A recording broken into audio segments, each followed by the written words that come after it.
Good afternoon, everyone. Welcome to the session. Everything is good with the technology. Everybody can hear. Everybody has a microphone. Channel 3 should be channel 3. Can you hear me now? Yes, perfect. Okay, good. I feel like a rock star with this microphone on.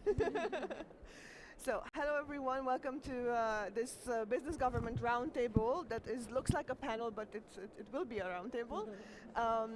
Where we're trying to take a little bit of stock of what has happened this year on all the various fronts on digital policy making and a number of issues. We will try and see how we move forward towards a more common digital cooperation and how we can work better together between the business and the government sectors. I don't want to take up too much time in doing an introduction, but really just want to share with you how we are envisioning this session to go. We have set up 3 mini discussions within these 2 hours that we have together today. First, we are going to talk a little bit about the governance of artificial intelligence, what has happened throughout the year on this topic and where we are hoping to go forward. Then we will take the same stock around conversations on data governance. So how are we today with initiatives on data governance? What have we done so far? And where we hope to go under the aegis of digital cooperation. And then we are looking at a couple of processes that we have all been engaged in as part of the IGF community, the Global Digital Compact and the WSIS Plus 20 process, and trying to look ahead after we have taken stock of these policy developments and try and see where we want to go in the context of these policy fora and processes. What is it that we see as necessary as all of us up here on the panel, but together with you in the community. So we will have 2 speakers per topic to start the discussion, and then we're going to turn to all of you in the room for a dialogue on those topics. So we won't wait till the end to have the dialogue. We have 2 speakers, and then you, and then again 2 speakers, and then you. But to set the scene, we will have first a keynote. I want to start by, first of all, thanking all of you panelists who've accepted to be here with us. Just a quick introduction on who we have here in no particular order at the moment, but just the way it appears on my list here.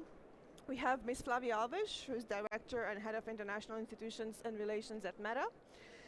We have Mr. Thomas Schneider, Ambassador and Director of International Relations at Ofcom in Switzerland. He is also the Vice Chair of the Council of Europe's Committee on Artificial Intelligence. So there will be my first panel on AI. We also have Mr. Yoichi Ida, Assistant Vice Minister for International Affairs at the Ministry of International Affairs and Communications of Japan. And Dr. Irina Sövki, I hope I'm pronouncing that correct, Director for National, European and International Digital Policy at the German Federal Ministry for Digital and Transport.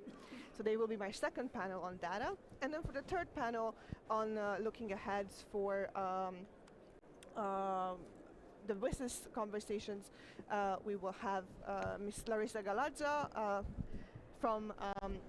who's the Director General for Global Affairs Canada and Senior Official for Cyber, Digital and Critical Technology at the Government of Canada, Ms. Marit Palavirta, Deputy Director General at Connect Europe, and Mr. Amr Hashim, MENA Policy Director for the GSMA. Thank you all for joining us.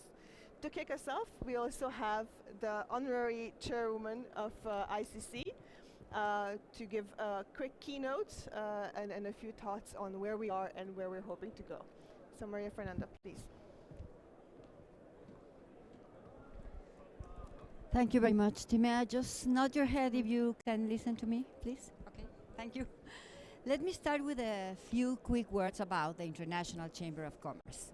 For those of you who might not know, us at the ICC is the institutional representative of more than 45 million businesses in over 170 countries, with a mission to enable peace and prosperity through trade.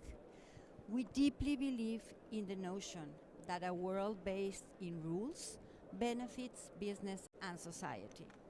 And this mission is particularly relevant today. In a rapidly evolving digital world, the stakes have never been higher for us to collaborate effectively to shape policies that are inclusive, sustainable, and forward looking. This year, we have seen meaningful discussions on digital policy across multilateral fora, whether it's the G7, the G20, or the OECD. The ongoing efforts of the UN, including the adoption of the Global Digital Compact and the preparations for the 20-year review of the outcomes of the World Summit of the Information Society.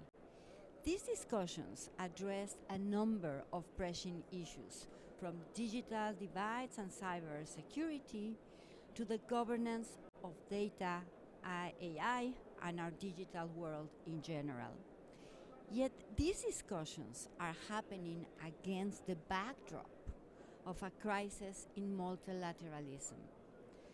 Deepening geopolitical tensions and competing national priorities have made it harder to achieve alignment, and the result is increasing regulatory and policy fragmentation.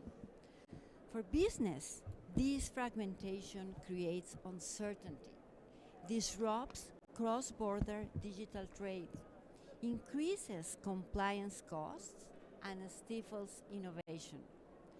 For governments, it makes it more challenging to establish interoperable frameworks that support economic growth and cross-border collaboration. To address these challenges, we must pursue greater alignment while preserving the flexibility to meet diverse local needs. A single centralized global regulatory superstructure is neither feasible nor desirable.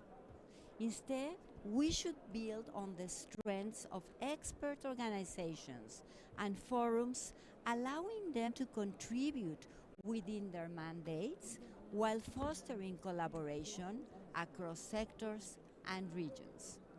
So looking ahead to 2025, our priorities must include: first, data governance, establishing principles and frameworks that support the free flow of data while addressing legitimate concerns about privacy and security.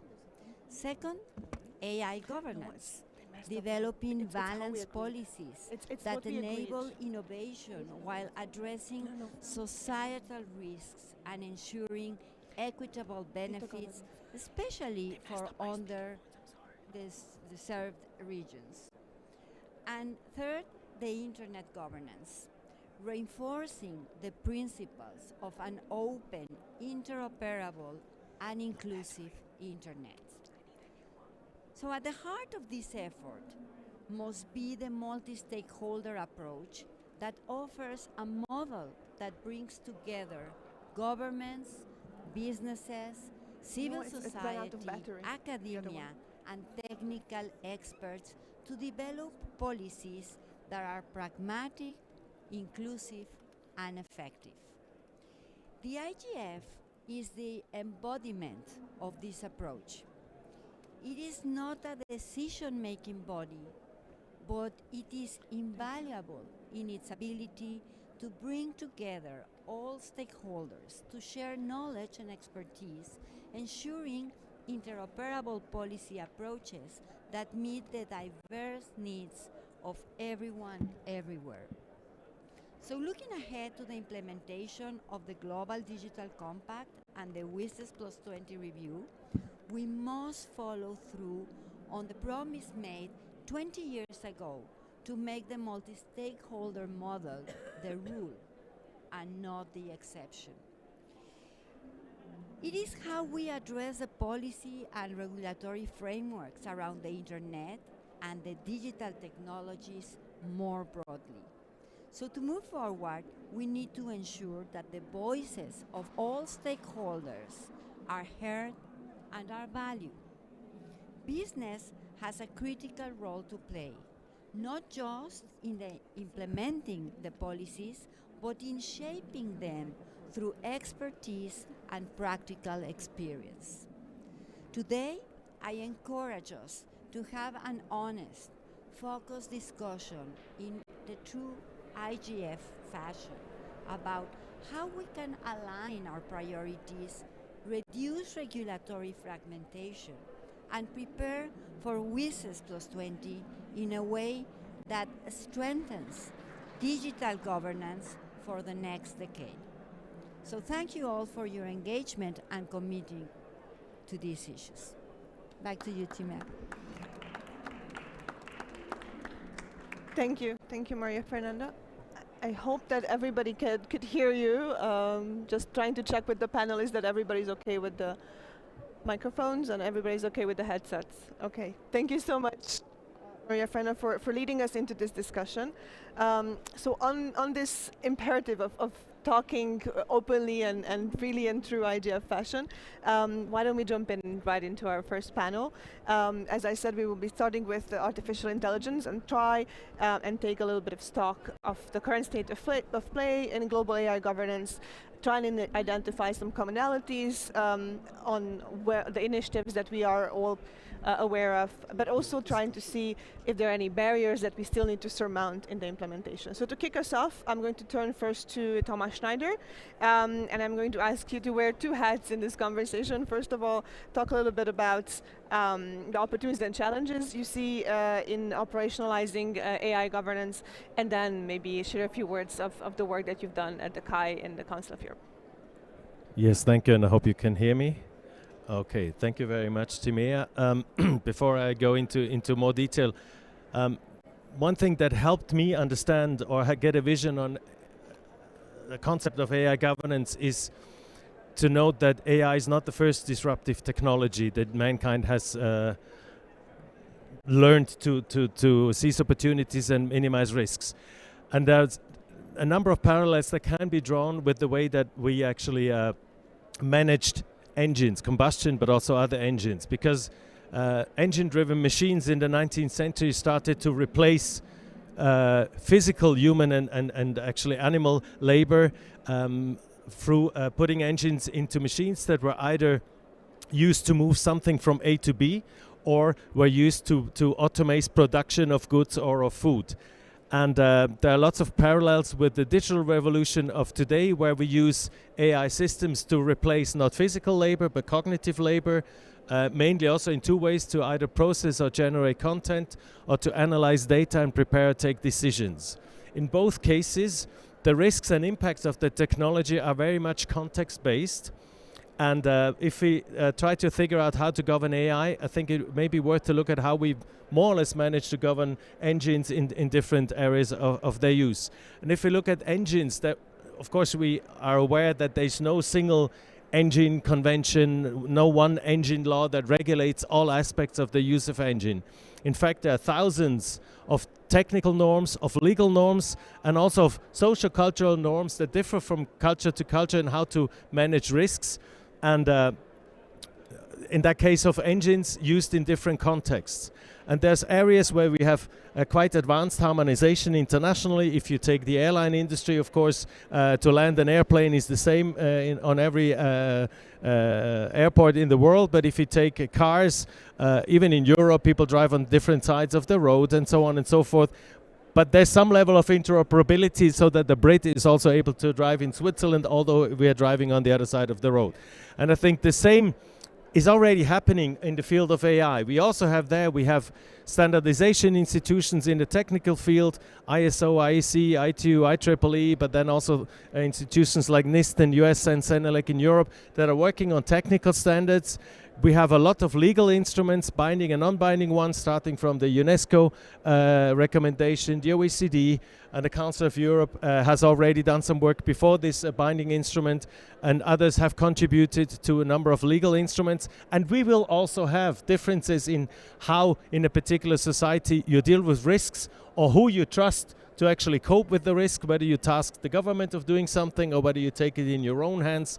These things will probably keep varying. And in this sense, the convention that the Council of Europe has negotiated, and I happen to have been leading these negotiations in the last 2 years, is one, but not the only instrument that will hopefully help us to cope with AI, in the sense that the purpose of this convention is not to create new rights or to raise protection levels or make new restrictions. It is to make sure that the existing safeguards and protection levels of human rights, democracy, and rule of law are also applied to AI like they are applied to any other environment or technical development that we've seen.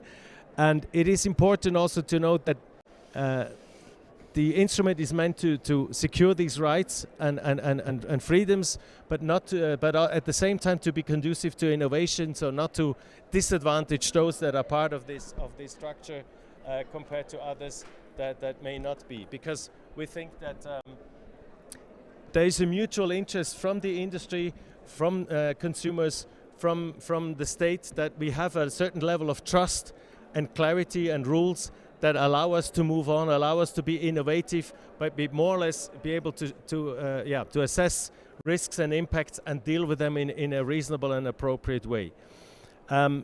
If the word Council of Europe may apply that this is something European, it is first of all not the same like the European Union. The European Union has 27 member states, the Council of Europe has 46, and the Council of Europe has a system of observers that can also be an ad hoc observer to a process that allows actually to include countries from all continents to be part of a process and become signatories of an instrument, which is the case also with this convention. We've had 11 countries participating in the negotiations from Latin America, from North America, from Asia, and we're in touch also with countries from Africa to join the work now. So the idea is to have a global instrument, global in the sense that you would require a minimum level of respect for human rights, democracy, and rule of law. Otherwise, the whole system would not be credible. But every country that respects a certain level of democracy, rule of law, and human rights is invited to join the process. The convention is also an instrument, unlike a law, that is meant to be more future-proof. Therefore, in terms of time and development, it therefore needs to be a little bit more general, a little bit more abstract, but in a way that you can at any given time translate it into a concrete guidance for whatever the latest technology may be. So it establishes some general principles about safeguarding existing protection levels of democracy and rule of law, and goes into more detail about human rights, but remains always at a level that it can be adapted to the concrete legal and institutional setting of a particular country, and thus help to not fully harmonize the world, because that may not be possible, but at least build on the shared fundamental values and legal norms that many countries share, and help to align different legal constructs in a way that they can not just be interoperable for the states, but also for the industry and for the consumers, so there's a common basis. And that is not just the legal text, it's also and I'll end with this, it's also a concrete instrument, which is a concrete methodology for a human rights, democracy, and rule of law risk and impact assessment, which is fundamental also to build a bridge not just between technical standards and legal standards, but also to help operationalize something abstract like a convention into daily life that makes sense for consumers, but also for programmers and for regulators. Thank you. Thank you so much, Thomas. And you've raised quite a lot of ideas in your speech, so I'm just trying to pull out a couple of those. I'm noting interoperability of regulatory and policy approaches, working in hand with the stakeholders, making sure that we're working towards policy frameworks that can be global in nature, but can flexible enough to be implemented in local context, and the importance of providing actual tools to making those happen. And I'm just, from all of this, trying to connect to the rest of the conversation. I want to highlight one thing that you said, that we need trust and clarity, so that those who are implementing and working on the implementation sides of these technologies are able to take the rules, the principles that we develop, and actually make it part of their work. So I think that's a good segue to Flavia, who is going to speak next. I wanted to ask her about the voluntary commitments that industry is taking in the field of AI, and how do you see that linking up with some of these global conversations in policy, and treaties and guidelines and others that are happening around the world, and what is the meta focus in this, and how do you see that? Thanks. Thanks for having me here today. I'm Flavia Alves, Director and Head of International Organizations for Meta. So first, let me tell you, Meta is committed to developing responsible AI, and we work to help ensure that AI at Meta benefits people and society. In addition to our internal processes to develop AI responsibly, we are also active on international level in contributing to development and implementation of AI governance frameworks. International cooperation is key to ensuring people around the world can fully harness the benefits of AI. Global AI governance frameworks promote trust and help to prevent fragmentation and inconsistency across jurisdictions. Given the quickly evolving capabilities of Gen AI, we need frameworks that are agile and adaptable. As a company, we participate in industry bodies and international commitments and organizations. Industry bodies, to name a few, the AI Alliance, Partnership on AI, Frontier Model Forum, and there are others. As for voluntary and international commitments, we are signatories to the White House Voluntary AI Commitments, the Bletchley Declaration, Munich Accord on AI and Elections, and Seoul Frontier AI Safety Commitments. We are also active on the G7 Hiroshima process implementation. We need to avoid fragmentation. Governments should build on their progress to establish consistent international positions that support the development of AI that benefits society in a responsible way. This was a key underpinning of the UN resolution on AI approved early this year. Similarly, the G7 leaders just commit to step up on efforts to interoperability on AI governance frameworks recently. We commended the G7 on their leadership on AI principles and the Code of Conduct. Last year, our President for Government Affairs, Nick Clegg, was in a stage with the Prime Minister of Japan as they discussed the importance of the G7 Hiroshima process in bringing stakeholders together in order to harness the benefits of AI. We are also very active at the G7 task force that helped develop the survey to apply the Code of Conduct on the G7 Hiroshima AI process. And in fact, we are looking forward to work with G7 Canada in the next steps of implementation of the Hiroshima AI process. As for the multi-stakeholder forum, we are active participation at the OECD. We are members of the business at the OECD and OECD experts on AI. We are involved in supporting the development of the 2019 AI principles, and we're also very pleased to see that principles turning into parts of the EU AI Act. So this is exactly what we want to see. These frameworks evolving among themselves and building upon each other instead of fragmented among themselves. Special thanks to my fellow panelist, Mr. Ida Sun, for his leadership at the G7 Digital and Tech Working Group, but also at the OECD Digital Policy Committee for these years. As the multi-stakeholder frameworks, I also said we are part of the WEF AI Governance Alliance.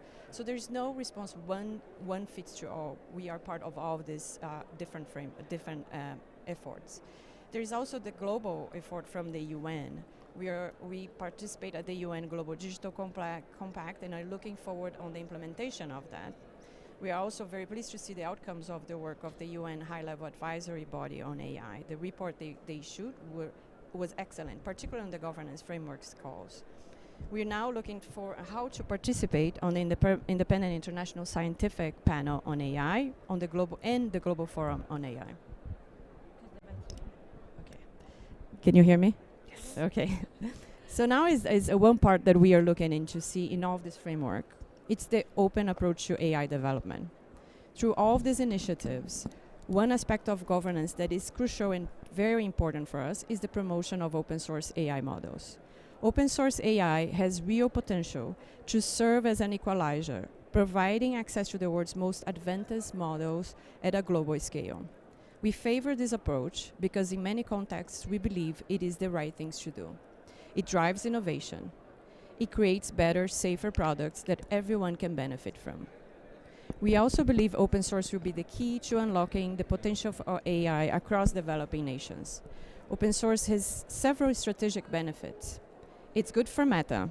We benefit from a developed ecosystem of tools, efficiency improvements, optimizations, and other integrations. It's also good for developers. The open source AI allows developers to train their own models, control their own destiny without being locked into a single closed model. And above all, it's good for the world. Open source will ensure that more people around the world have access to benefits and opportunities of AI.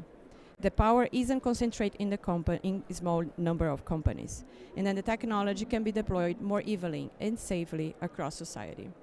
As of today, we have 600 million downloads of our Llama models. They are being used by broad communities of researchers, entrepreneurs, developers, and governments, as well as international government bodies. For example, we created a known language left behind AI model, which UNESCO is using to help support high-level translation, including in low-resourced and marginalized languages such as indigenous languages.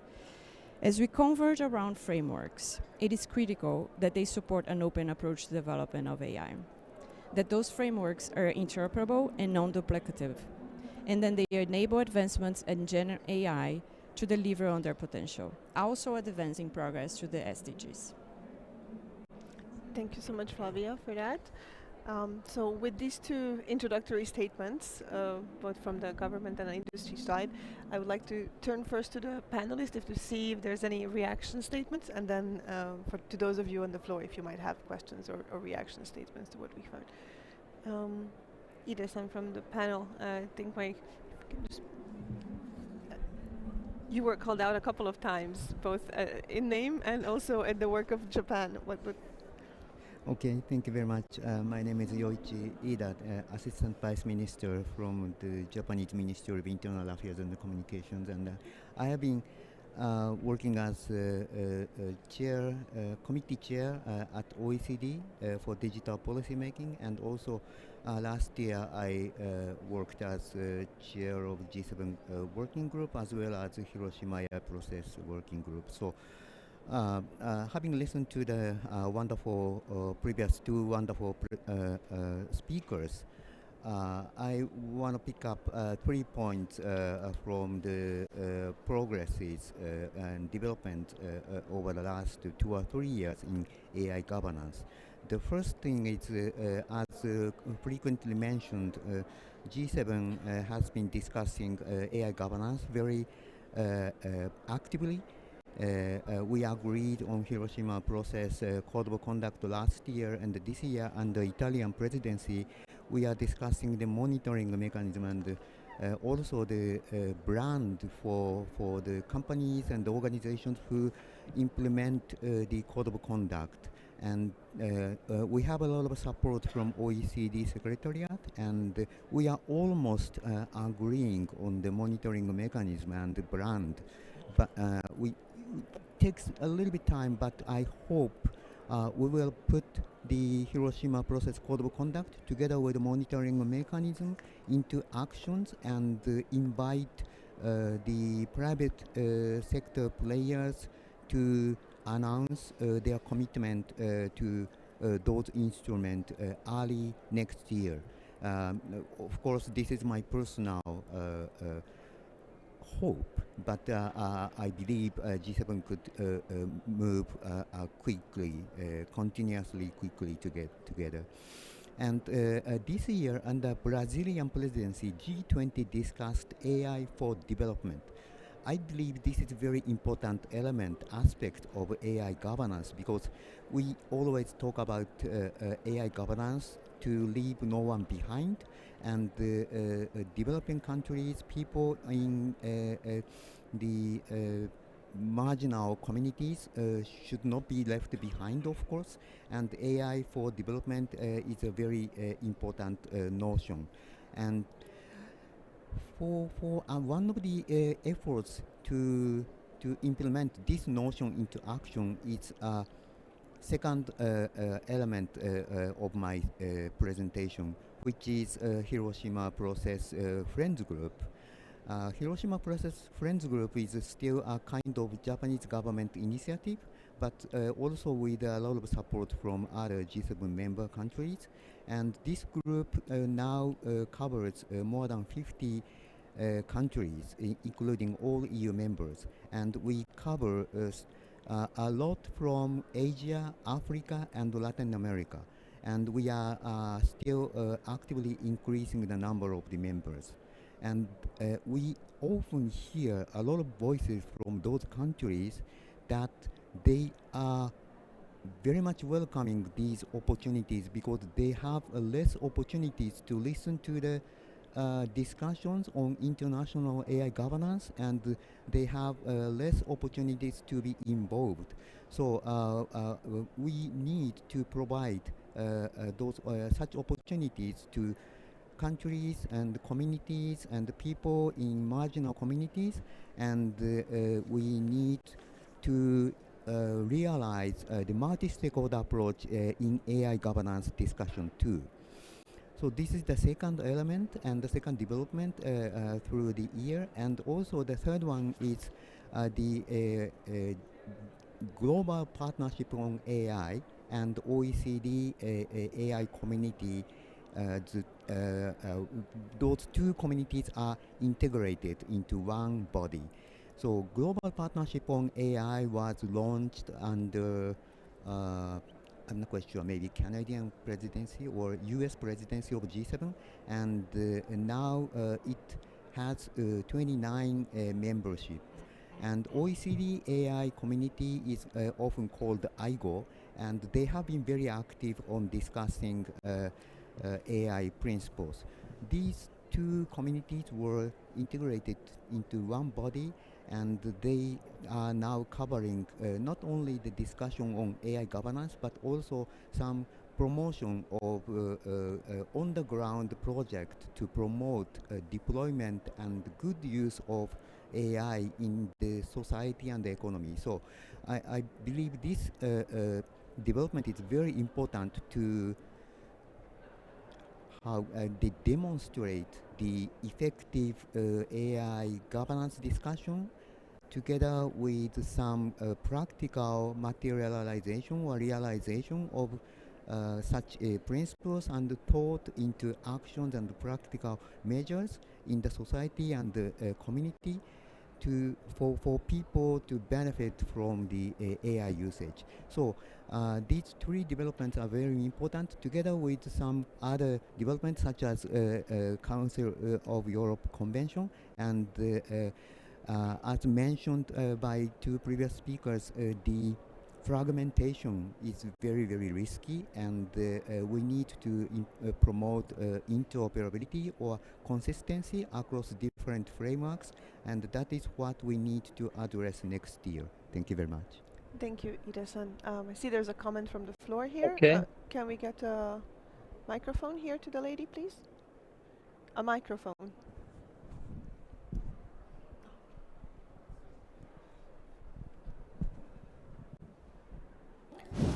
Good, we can hear you. Working, okay.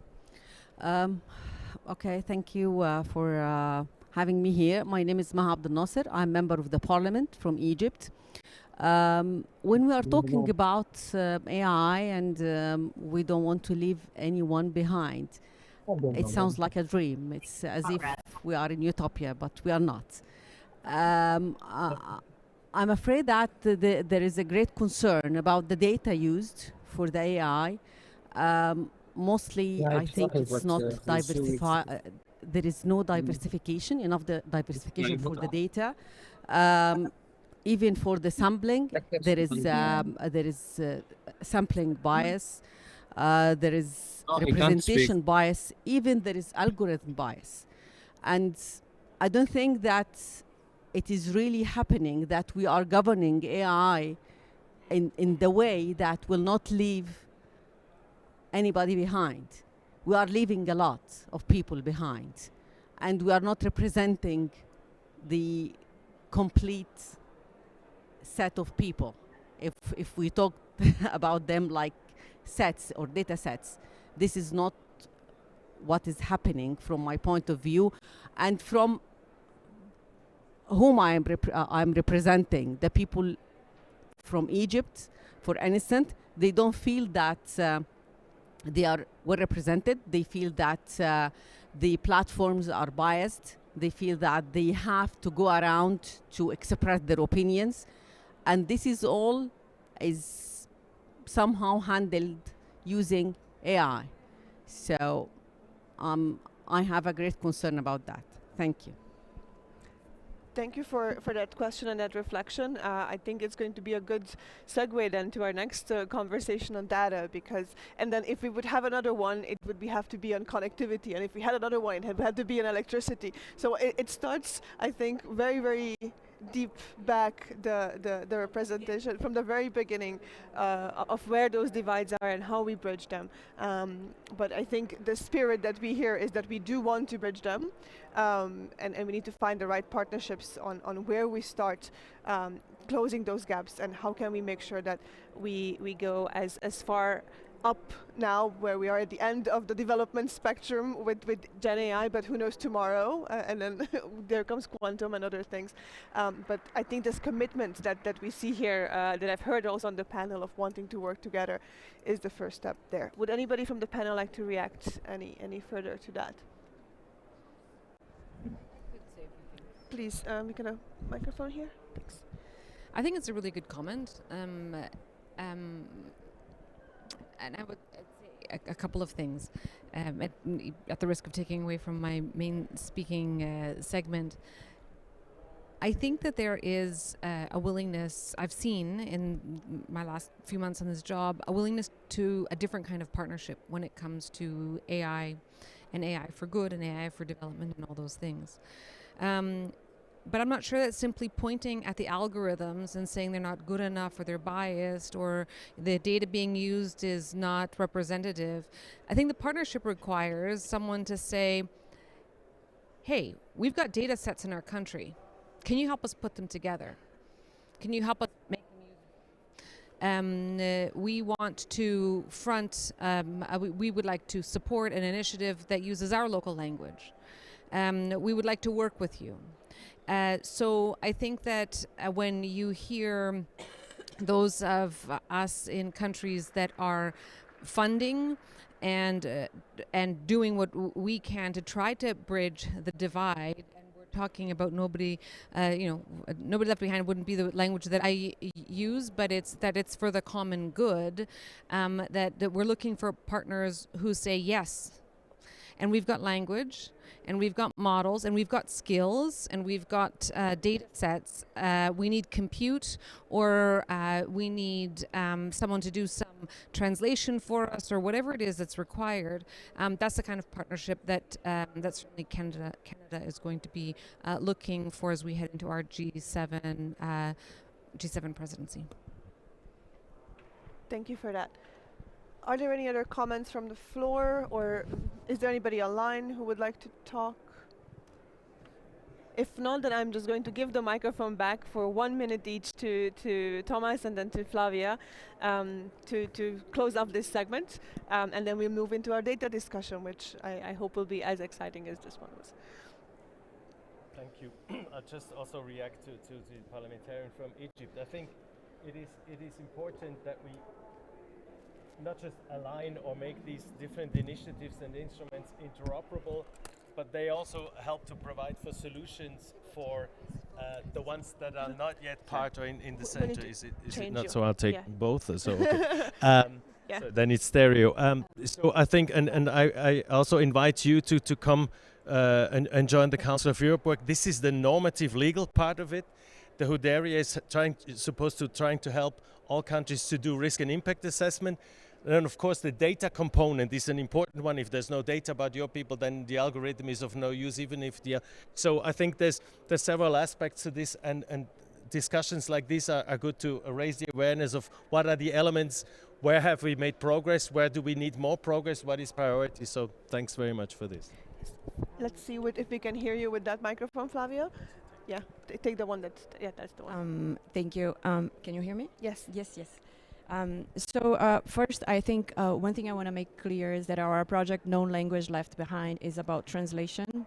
It's not necessarily about data sets, and we have more than 250 languages there about no? No, just keep kicking in and out. Keep talking. Hello, can you hear me?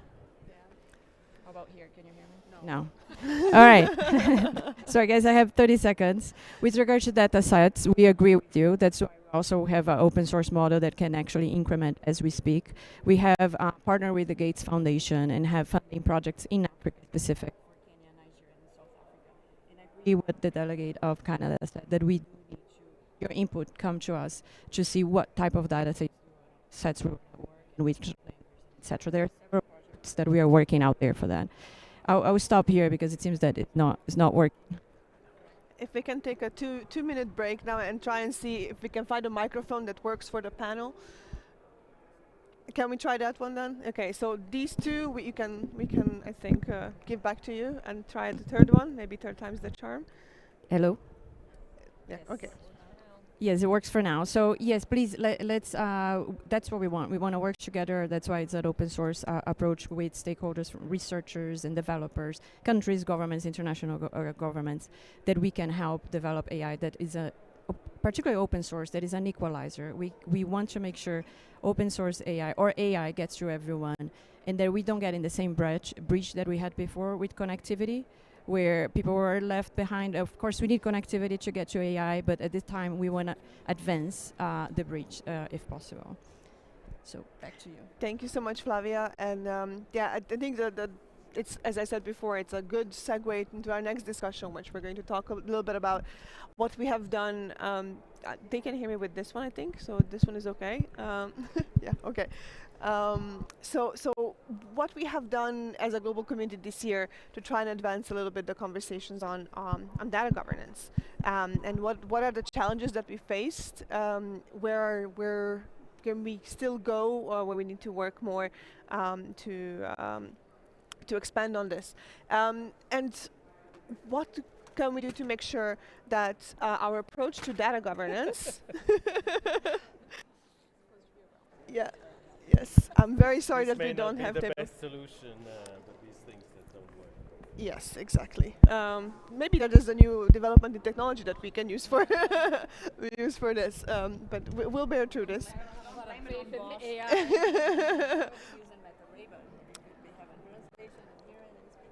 Next year at the IGF, we'll all be transported into virtual headsets. But until then, let's talk a little bit about data, where we are with our data governance issues, what has happened this year, and where do we hope to go. I'll turn first to Ida-san again to talk a little bit about his insights on the operationalization of data free flows with trust, and what you have done to find enablers for trusted government access to data, to privacy protection, and the considerations of the transfers and sharing of data across borders, and where do you still see barriers that we need to overcome? Okay, thank you very much. Except the fact that we can't hear each other. Yeah. So thank you very much for this very complicated and difficult questions, and I'm not quite sure I can answer appropriately, but I'm very happy to share what I know from my experience as development over the last year, and. Actually, the Japanese government proposed the concept of data free flow with trust, which encourage the relevant stakeholders to make the data flow across borders as free as possible, while ensuring the trust regarding data flow appropriately, and in the aspect of privacy protection or intellectual property protection, or probably other human rights protections. And this concept was discussed over the years, and early this year, OECD launched a DFFT expert community, if I remember correctly, in February. And there were more than 200 experts getting together to discuss how we can promote data flow across borders while ensuring some legitimate protection of human rights and other freedom or other rights. And this community is now discussing three pillars to promote data flow across borders, and the one is the financial data flow across borders, while of course ensuring the security about data and privacy protection. Second pillar is privacy protection enhancement technology, which is often called the PET. And there will be a lot of different types of technological solutions to protect privacy when we flow data across borders. And this group is discussing how we can enhance and also deploy such technologies to promote data flow across borders. And the third element is legal transparency around the data. I'm sorry, data flows. So I think different jurisdictions are taking different approaches on data flow and data protection. And just like the people discussed with AI, the data policy is also needs a lot of interoperability, and this group is discussing how we can promote interoperability across different jurisdictions, and how we can ensure the transparency about domestic data governance framework, including regulations. So this is the development regarding data free flow with trust, and one of the important elements here is the trust for or trusted government access to the data held by private entities. And this is based on the declaration taken by the member countries of OECD at the end of year 2022. And this declaration is discussing how the government has to behave or follow some principles when they access the data held by private sector entities, even when they want to use data for law enforcement or some legal actions. So different countries have different systems when the law enforcement bodies and police and other entities want to access the private data.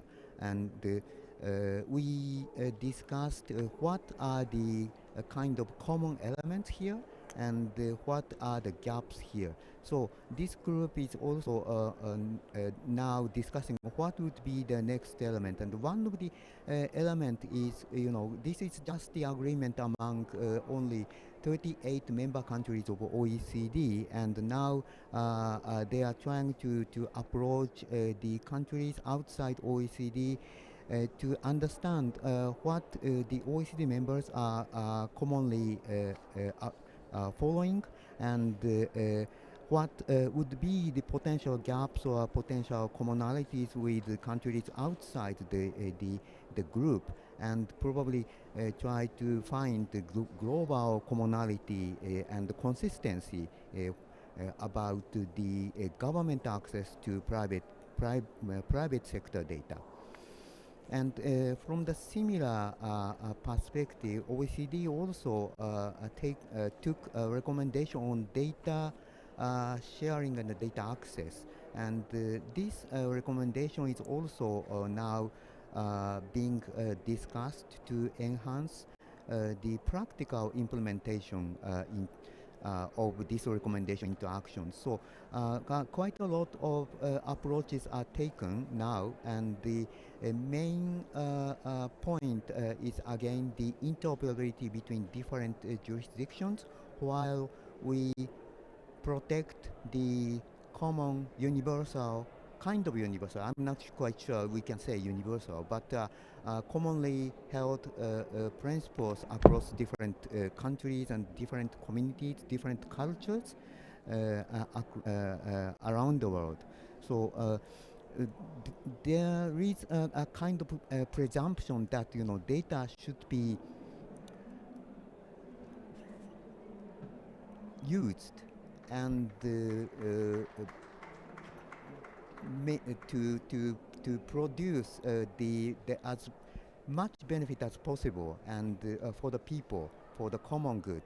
So I think again we always talk about no one leave behind, no one left behind, and it is always very difficult to achieve.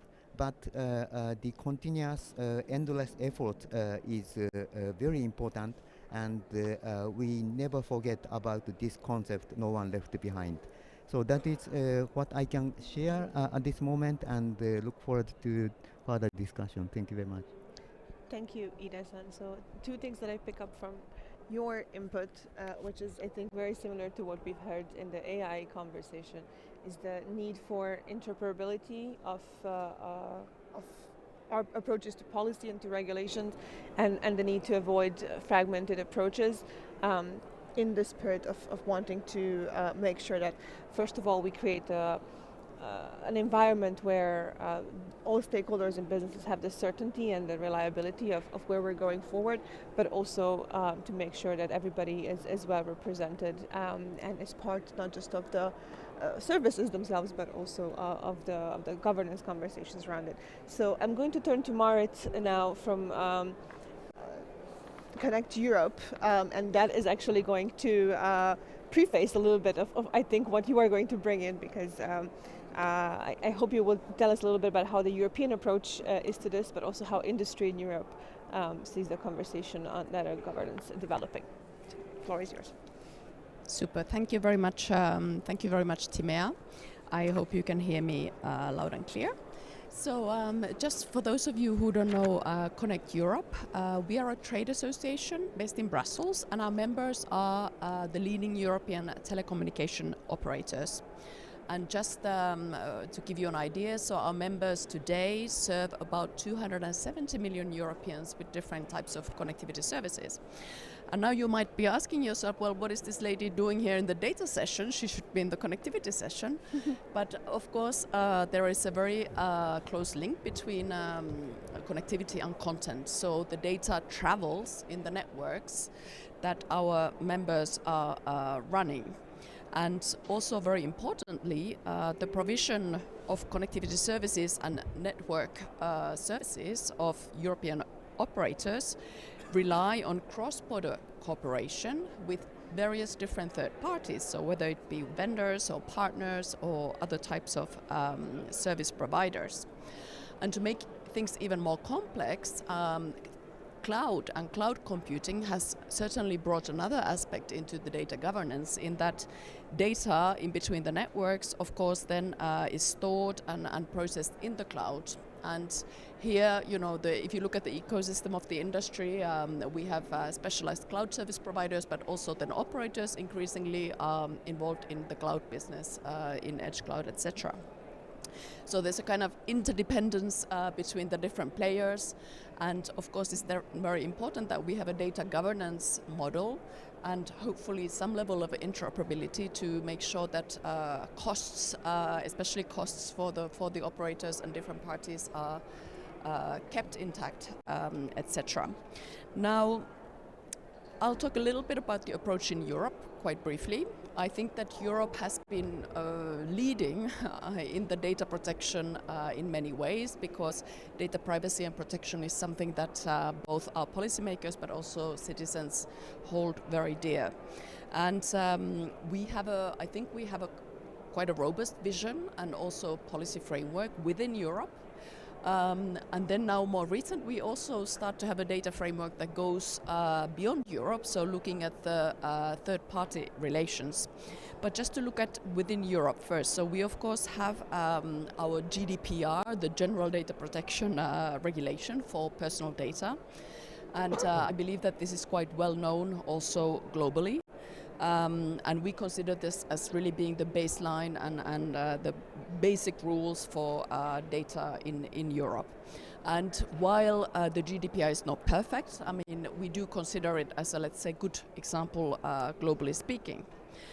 Then we have some other rules, and maybe not so well known internationally, but something that we called the e-privacy directive, which was a kind of historical legacy piece of regulation, and which imposes some sector-specific, very restrictive rules regarding data management, and especially on telecom operators. And we believe that today this type of sector-specific rules have become kind of out of touch with the data economy today. And here we really come to the question that we need to, at the same time, while we protect data privacy, we need to start also promoting innovation. And this, I don't think, is such a good example coming from Europe, if you like. And then really putting it into today's context, we believe that when we look at rules on privacy, that all digital players should be subjected to the same horizontal rules on privacy, as they often process the same kind of data, for example, localization data. And we can think of many digital services players or even car manufacturers that today hold different types of data.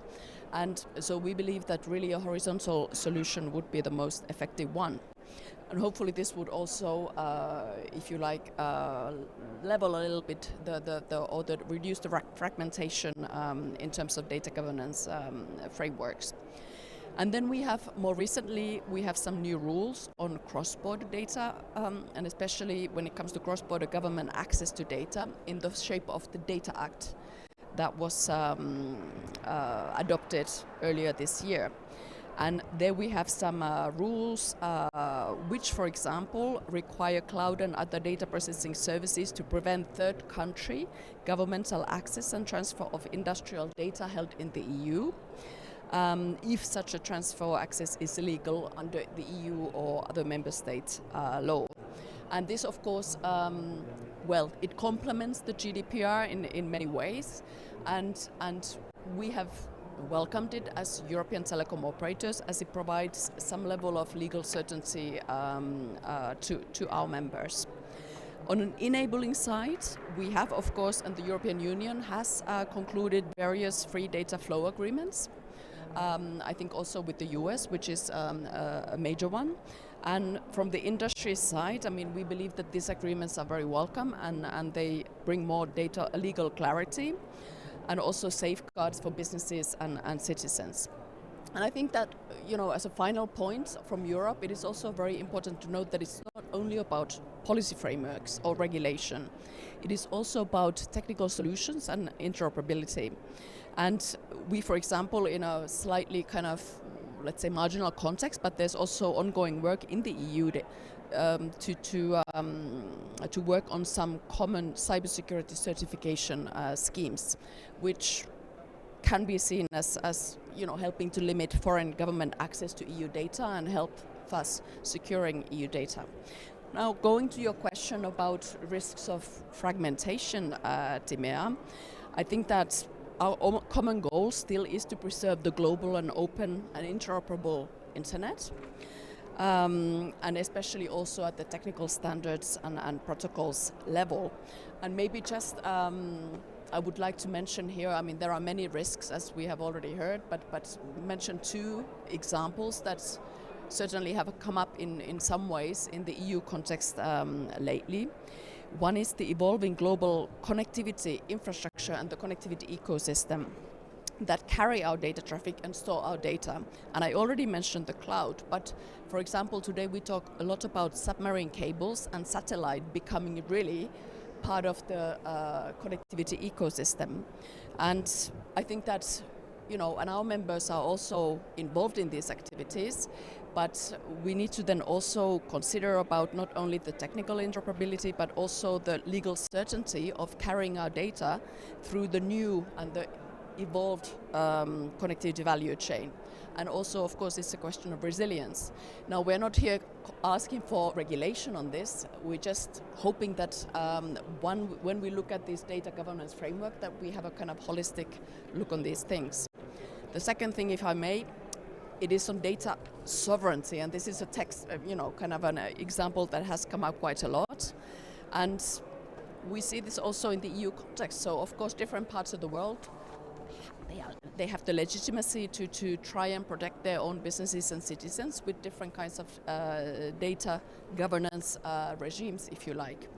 But then there can be a kind of protectionist or commercial also incentive to create these data areas that, then when they go too far, it becomes then counterproductive for businesses, and this includes businesses from that region.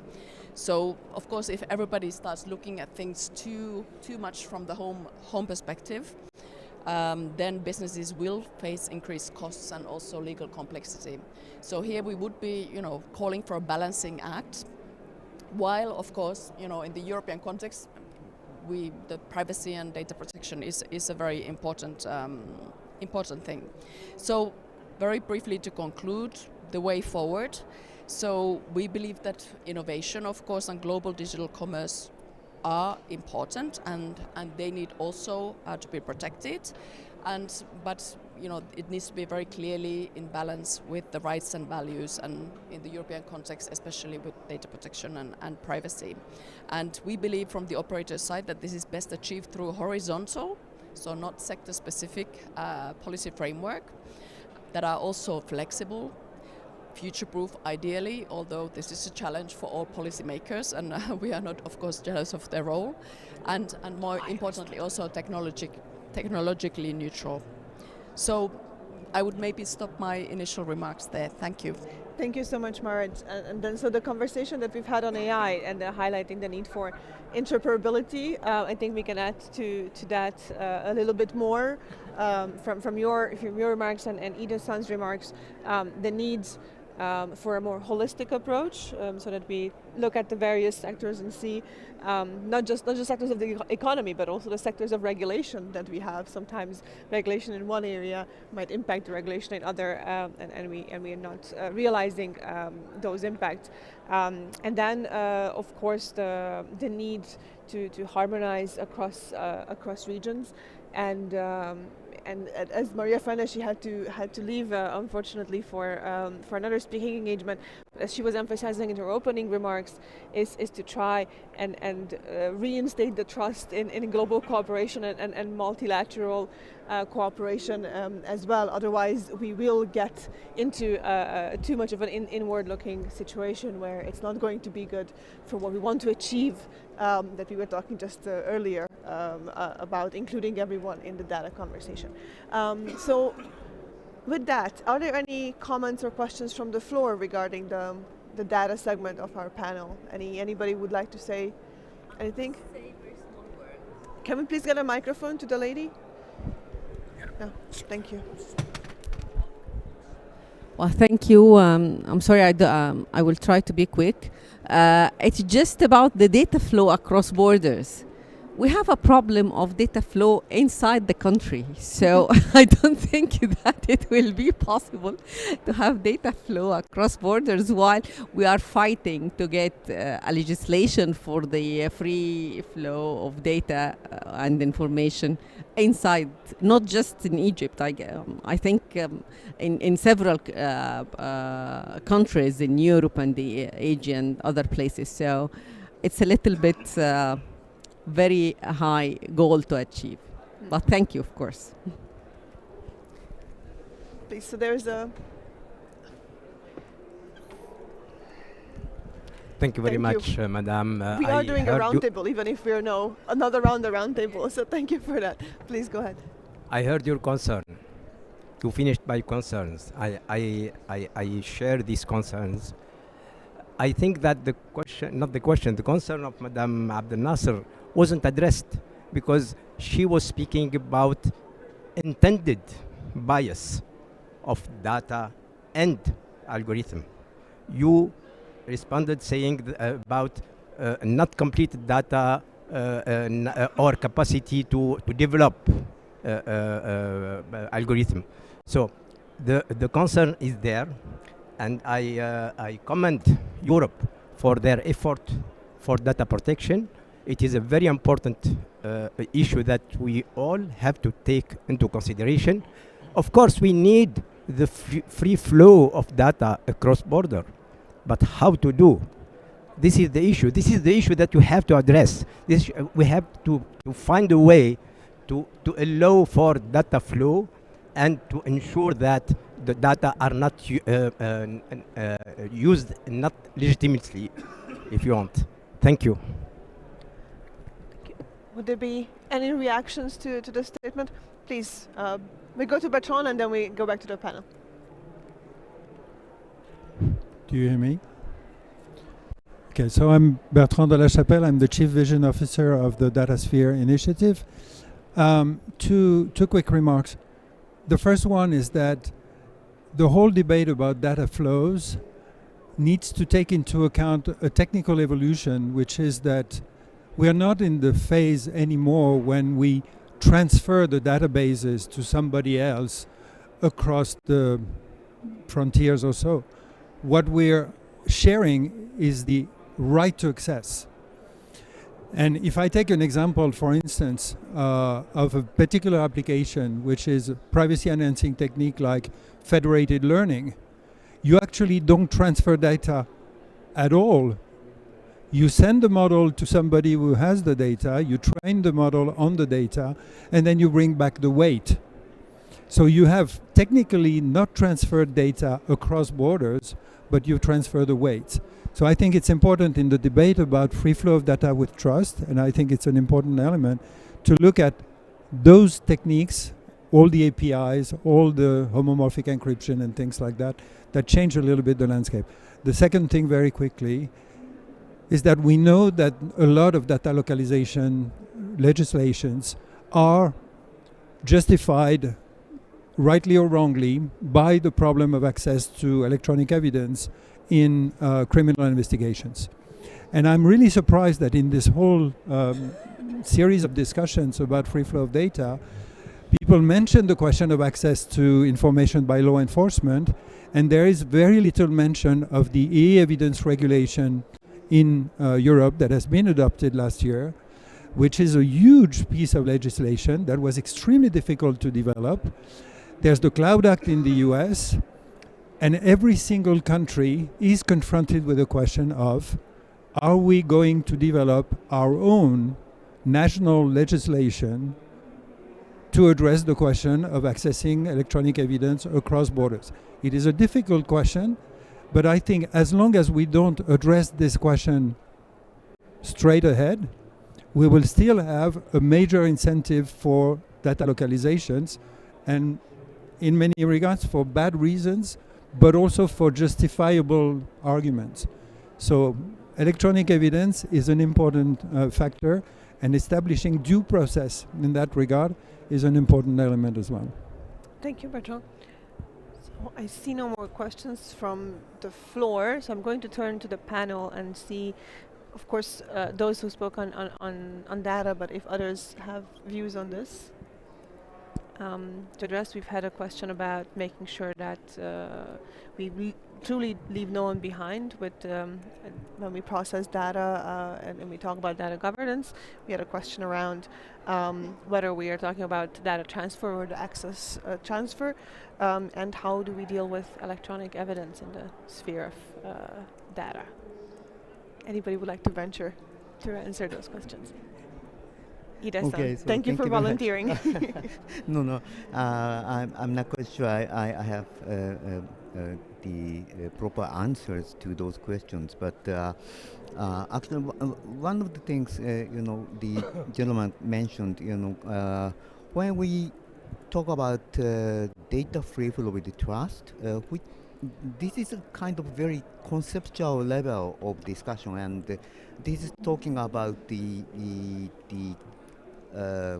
kind of regulatory framework or governance framework of data, which is not talking about the practical level of regulation. So the concept is, when we have some mechanisms to keep and promote trust about the data flow, then we have more chances to make data flow across borders freely. So we keep a kind of a balance, but if we take appropriate measures to protect the data, protect the privacy, we have more enabling space to make data flow easily flow across borders. So that is very conceptual level of discussion. But when we want to put such a notion into practice, we recognize there will be a lot of difference and gaps to be addressed across jurisdictions, and yes, government access is very difficult question, and also we have cyber security convention or something like that. Cybercrime Convention. Cybercrime convention, yes. So it is very sensitive and very difficult questions across jurisdictions, but this is something we have to address, and there is no single answer coming overnight. But relevant people, actually, when we started the discussion on government access to data, we were very much surprised to see, different people are gathering. People from, we are the digital economy policy people, but actually we had a group of intelligence people, police and law enforcement people, or even some lawyers and people from the court and others. So we always have a widespread aspects of data regulation and governance, and this is something we have to tackle all together, and the answer is not always very easy. But when we talk about the bias of data for AI, we have also struggling the gap, and probably the Japan is also struggling with the development of the AI ecosystem, and most of the AI models and the AI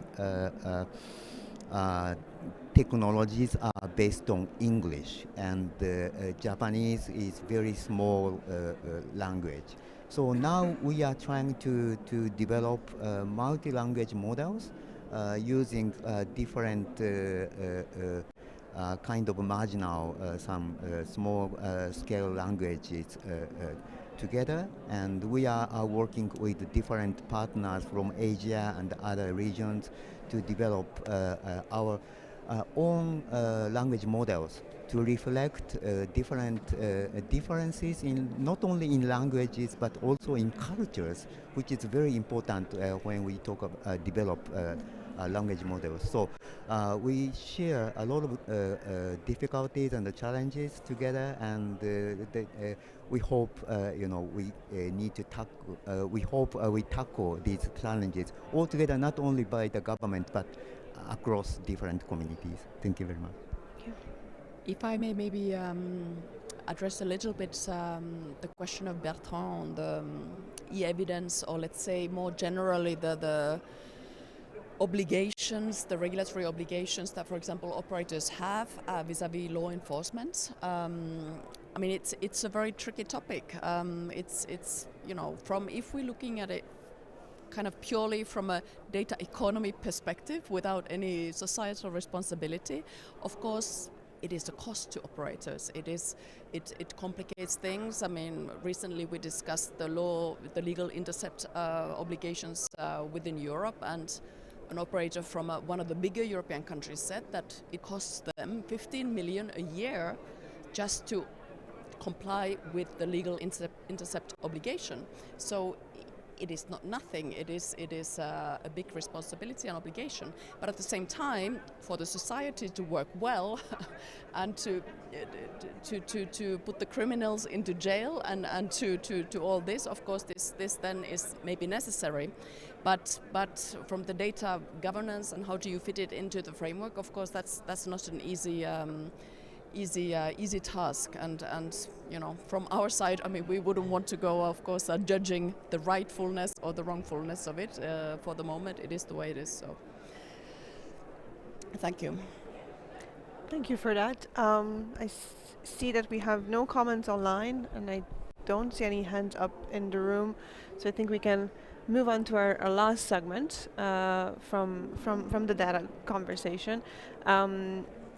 I think we've thrown up quite a few high balls in this first two rounds, and these are the topics that we see not just individual governments or stakeholders struggling with, but when we look at the global level, when we look at the United Nations or various regional fora, we see quite a lot of struggle on how we actually make sense of the governance of all of this. How do we take all these issues and try and connect those who are working on the various policy frameworks on this, try to make them more aware of one another, and then what are some of the other structures that might or might not be necessary to help with not only the practical implementation, but the global governance discussions around all of this. So we had quite a significant process this year where Germany was holding, one of the pen holders for the Pact for the Future, a huge feat, I think, in multilateral agreements. On many issues, but we'll focus on digital today, complemented with the Global Digital Compact. And then we have a number of multilateral fora. We've mentioned the G7 so many times, and Canada now is taking up the baton, moving forward. So how do we deal with all of this in that context? And we've also talked about taking the work of G7 and making it broader in other fora. So how do we move towards that idea? And then, of course, where does the private sector come in all of this? So that's what we're trying to figure out in the remaining 40 minutes or so that we have on this panel. Also keeping in mind that we are at the IGF, which is the product of the World Summit on the Information Society that is coming up to a very significant milestone next year.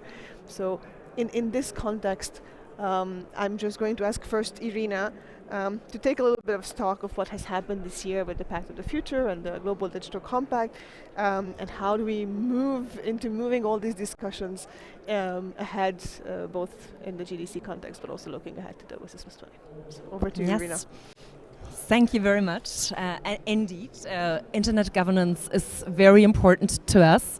And maybe it's not too much to say that it is a bit, in a sense, the basis of everything that we've been discussing so far. So we are really digging to the core now.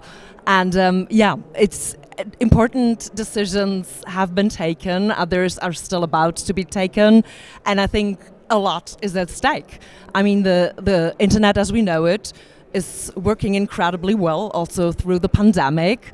On a technical level, at the same time, we see very challenging developments that are taking place on the internet, so to speak, like deepfakes, mis and disinformation, lots of phenomena that are deeply troubling, probably to all of us, and really go to the root of our democratic societies.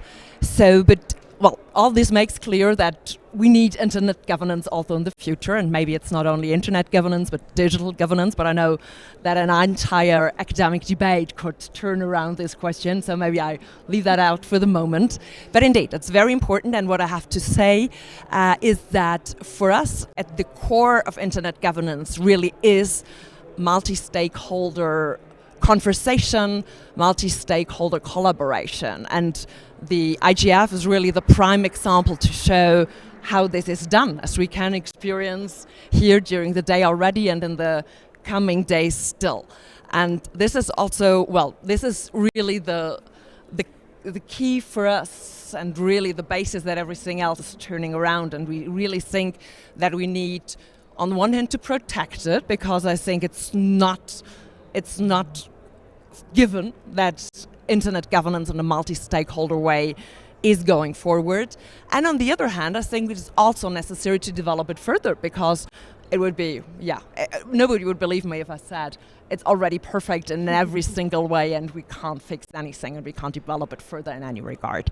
So, and this has also been, so to speak, the guidelines for the processes that have already taken place, and will also very important for us in the processes that are coming. As you said, Germany was very much involved in the Pact of the Future, a little less in the Global Digital Compact, but that such a document, such a compact exists is really a major achievement, that countries at UN level managed to agree on a document. And we are happy with what we have as a product now. It's not yet implemented, and this process will all these processes rather will also be very important. But to have such a document, I think, is really of very big importance. Obviously, probably if we had a vote now, not every single country, not every single person or stakeholder is happy with every single bit of the Global Digital Compact, but I think this is also something that is probably not doable at all. So we are happy with what came out, that something came out, and it wasn't really clear from the start or also along the way that we would succeed in doing that. And there are some elements in there that are particularly important to us, and again, they go to the core, as I stated it. Multi-stakeholder model is mentioned. The IGF is an important forum of multi-stakeholder discussion and involvement is mentioned in there. We have something really new, which is that internet shutdowns are not acceptable. So there's a lot of important things that we agreed to on a very broad basis. Well, as I said, implementation will be important now, and I think it's pretty challenging as well because, well, as is probably the rule on such a high level and with so many partners involved, that not everything is clear yet, but we need really to work hard to figure out how is all this working and how can all this fit together. And this is maybe the major challenge that we see, that it would not be helpful to have a bunch of new institutions, different fora discussing the same topics with different players, because I think that would make things more difficult and not easier. And in particular, if we want stakeholders really to participate, it wouldn't be possible. I mean, it's hard already for governments to cover everything. Yuichi already hinted at it when he was talking about AI governance, which is really a complex picture by now. But it is even more difficult especially for stakeholders, civil society, for example, to really cover all those different forums. So we really need focus. And as I said already, we really do think that the IGF should not only be one important forum for internet governance, but the important and the premier forum for that. And we try to work on that, work hard on that, and we have been having lots of discussions with different partners, different stakeholders on what it would need, how we could develop it further, what could be how a future IGF or maybe even DGF, Digital Global Forum, could look like. And this is really a process that we want to work hard on. And, well, as you said already, this is one milestone, a major milestone, I would say. Implementation remains to be done and is a fragile thing, and things can go well and not so well maybe in this regard. But then there is another process coming up, the WSIS Plus 20 review. And this is also very important because there, indeed, we have to decide how we will go on with the IGF, how it will look like in the future. And this is very important to us as well. And therefore, well, we as a government try to be as involved, as engaged as possible. So we will be becoming next year, which is quite around the corner, a member of the Commission on Science and Technology for Development, who has quite an important role to play in this process. So we try to be involved there. But what we also find important, and I think there is probably still room for maneuver or for improvement if we look back to the GDC process, it's really important to involve stakeholders in this process. So if we talk about multi-stakeholder collaboration and how this can be done in a meaningful way in the future, we certainly cannot do it without involving all those players. So this is something we really hope to do, not alone, definitely not alone, together with partners. And well, I think as much conversations that we can have in this regard, also on how to convince really people in governments, but also outside governments, that this is really an important moment in time, and it's really counting whether we get it right or wrong now, not just for us or for something we find important, but for something that is so basic for everybody in the world, I think this is really important, and we're really looking forward to do our part of the job, but also to work together, with partners, with stakeholders, to find a good solution there. And for that, obviously, it's also important. I mean, to have these conversations in as many fora as we can to really get a sense of what is important and what is maybe less important. And that is also why we are very much looking forward to the Canadian presidency of the G7, because I think this is one of the fora we really talk and also strategize of how we can get that right. With that, I think it's best if I just give you the microphone. Thanks. It's really good to be here. It's really good to be learning from multi-stakeholderism is really great for an education about what happens in all the different parts of society and business and government and all people in managing this this resource that we share collectively in the internet and the digital space. And quite frankly, it's exhausting to hear about it all. And I'm not going to repeat all the progress that has been made, because you've heard about it all here from people who have been part of the process or even leading the process. The contribution I'd like to make to this is from the perspective of where I sit. So I am Canada's senior official on cyber, critical tech, and I also have a responsibility for democratic resilience in the Government of Canada. And I sit in the international security branch of the Foreign Ministry. So I'm not a digital or development or anything. I'm in the international security branch of our Foreign Ministry, and I work for our political director. And so my perspective on progress and the year ahead is from that seat, and also in being in Canada, yes, from the seat of the next president of the G7. And I'd like to call our attention to sort of the context for the work over the next year. I think we're in a context where actually it ain't broke. The internet works. The internet, I think, is working a heck of a lot better than the technology in this room today. And it wasn't until I started this job that I realized just how much complexity there is to making it work. So there's we have many sayings about this problem that we're studying right now in English. It's, if it ain't broke, don't fix it. Don't throw the baby out with the bathwater. Leave well enough alone. It's not to say, as my colleagues have said, that there isn't room for improvement, but we are in a context where we can all talk to each other. I have a trainer who lives in Kiev. I work out with him 3 times a week. The Zoom works, the encrypted texting works, and I can send him money once a month. And when I tried to send him money at an address that was of a bank that was in a part of Ukraine that is occupied, I wasn't allowed to send money. So we see every day in our lives that there are really that the internet works. So that's my first point.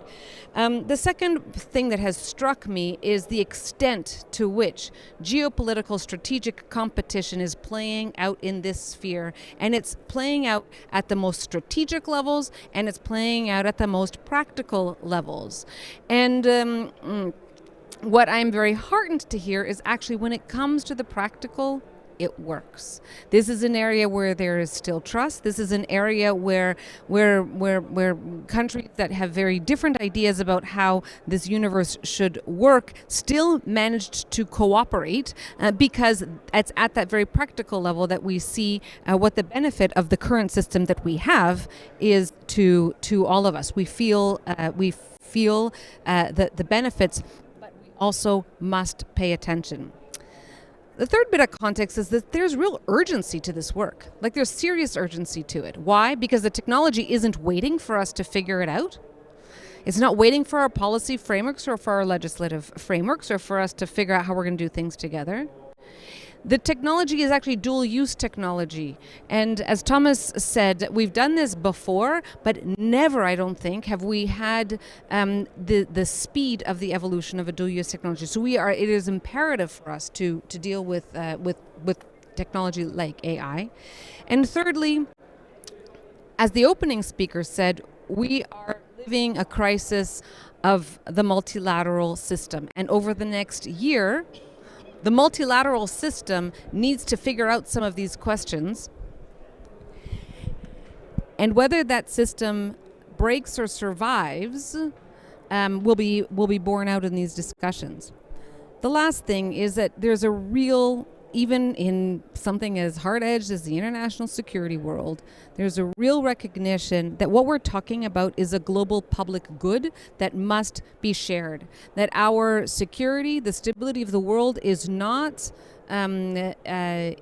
furthered unless we share the benefits of the technology and the benefits of connectivity, the benefits of the internet.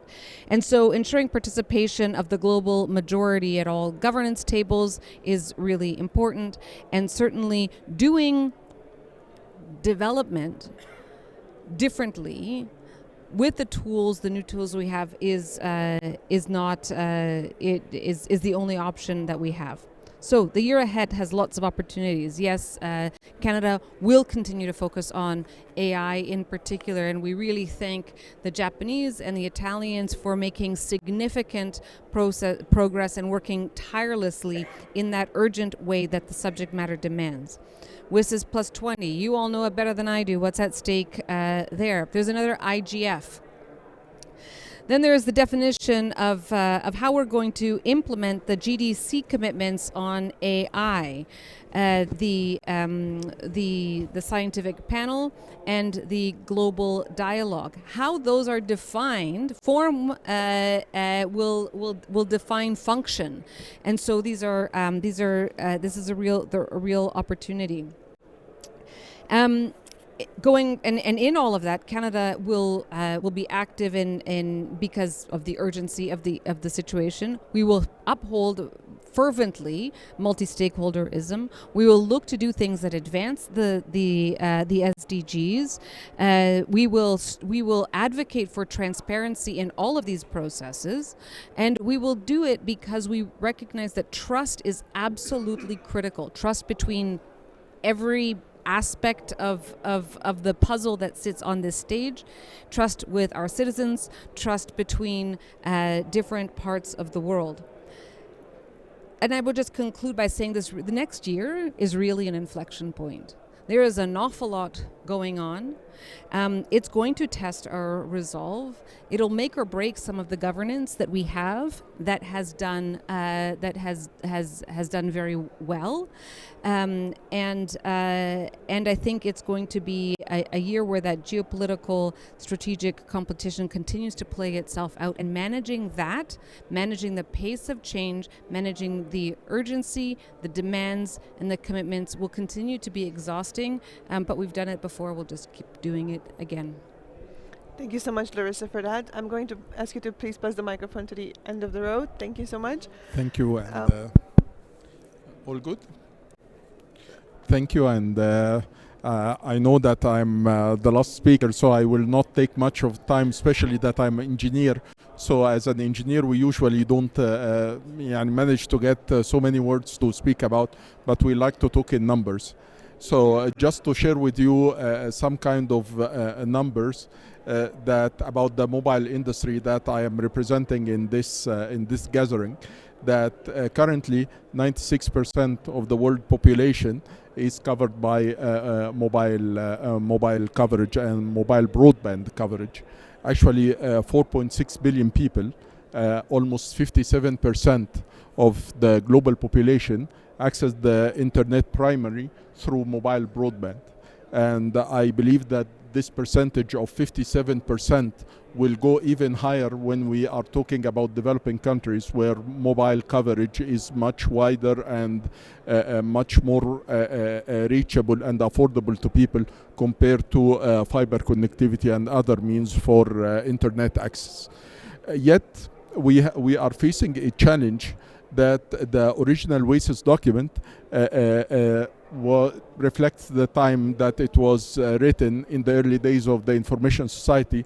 So it doesn't really recognize the key role that mobile has to come to play in the community and businesses around the world. when we are talking about SDGs, again, using some numbers to describe the impact that the mobile industry is contributing to the SDGs. The figures that we have showed that the mobile industry achieved almost 58% of its potential contribution to SDGs, up from 31% in 2015. We are trying to measure what direction or what dimension that we were most impactful, where we were most impactful, and we found that the SDG 9 related to industry, innovation, and infrastructure is where we were most impactful, mainly driven by the reach of the mobile. By end of 2023, the share of the mobile population without internet broadband coverage is less than 4%, 350 million people, while 57% of the world population are actually using the mobile broadband, as we mentioned before. So the use of mobile is not only limited to connectivity or accessing the internet, as you have mentioned. Financial services are actually a major area where mobile industry has made a impactful contribution, with almost 3 billion people. More than 50% of the mobile subscribers are actually using mobile money and mobile banking services by 2023. Yet we hope that throughout the process there will be a real multi-stakeholder approach when it comes to the way forward in order to connect the rest of the people. Whereas the mobile operators and the mobile industry are projected to spend about $1.5 trillion over the period from now till the end of 2030, there remains a gap between the projected investment and that needed to realize the government's digital policy objectives, especially when we are taking into consideration the growing need for broadband. I mean, when we are talking about broadband now, it is completely different experience than the broadband that we will need to experience in 2030 when the metaverse will be realized and when we are talking about these new technologies.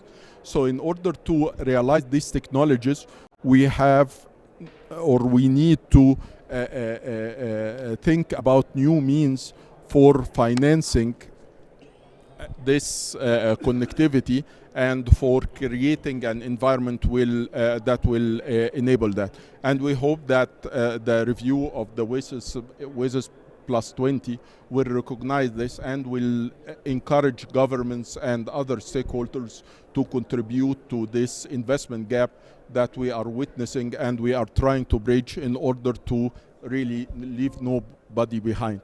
Thank you. Thank you, Amr.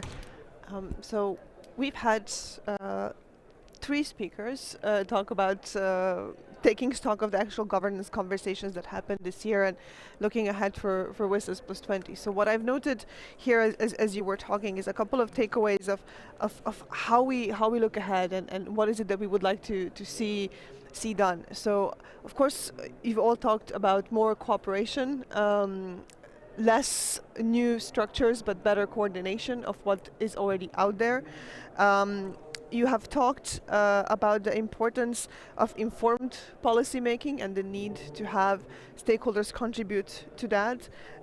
You've talked about making sure that we don't throw babies out with bathwaters and we actually make sure that we preserve the core of what is actually working, the technology, and adjust and make sure that our policy and regulatory frameworks enable the technology to continue on working and not pose extra barriers to that. And then you've all mentioned multi-stakeholderism and input to policy making, multi-stakeholderism the multi-stakeholder approach to policy conversations, but also the multi-stakeholder approach to implementation, whether that comes in forging partnerships, whether that comes in making the investments that are necessary, or in making sure that the policy frameworks that we come up with actually enable the technology to work, enable those who don't have a voice to have a conversation, and also enable the innovation that we need to balance out with the potential areas where we want to address risks. So a lot of rich ideas coming out from the panel, but we have about 15 minutes to hear a little bit from the audience on how you see the road going forward. Are these the right elements that we should take away from this panel discussion to move into the WSIS plus 20 process and the GDC implementation? Do you have other ideas? Do you have any remaining questions to our speakers? So I would like to turn it over to the audience. And with that, I hope that our technician colleagues are ready to also share the microphone with you all so that you can speak. Are there any questions or comments from the floor? Raise your hand, we've got your microphone. Yeah, everybody, yeah. There's a question for Jorge and then for Desiree. There, a microphone please, there. Oh, yeah. Thank you. There in the back. Yeah. Yes. Hello. I think we'll share the one up here. I hope you hear me okay. So I just wanted to break the ice, but I saw that Desiree also raised her hand. So I'll be very brief.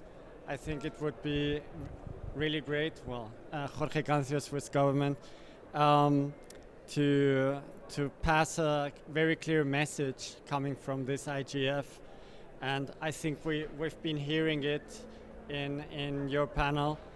The first one is that we are still very deeply committed to the vision that was laid out in WSIS of a human-centric information society, a digital society, that we want to work towards that goal, that we have to update, of course, the substance of what we agreed 20 years ago, what we reviewed 10 years ago, looking into connectivity, what it means today, the human rights implications of our digital world, on data governance, on AI governance, and you cannot have the one without the other, and that we are eager to update also the structures we have to govern this, that we have a very good basis with WSIS, that there's a good impulse with the new chapter written by the GDC, but it's just a new chapter in a book we've been writing for 20 years, that we are ready to be innovative in how we update the multi-stakeholder approach of doing things. We have good ideas coming, for instance, from the Sao Paulo multi-stakeholder guidelines that were agreed in Sao Paulo earlier this year, and that it's very important to commit to a non-proliferation of processes, because more processes, more governance kills inclusivity, and you wouldn't have two spoons in a Swiss Army knife. So let's be functional, let's respect the forms, and let's avoid duplications that are unnecessary. Thank you. Thank you, Jorge. We have the question there from Desiree first and then Bertrand.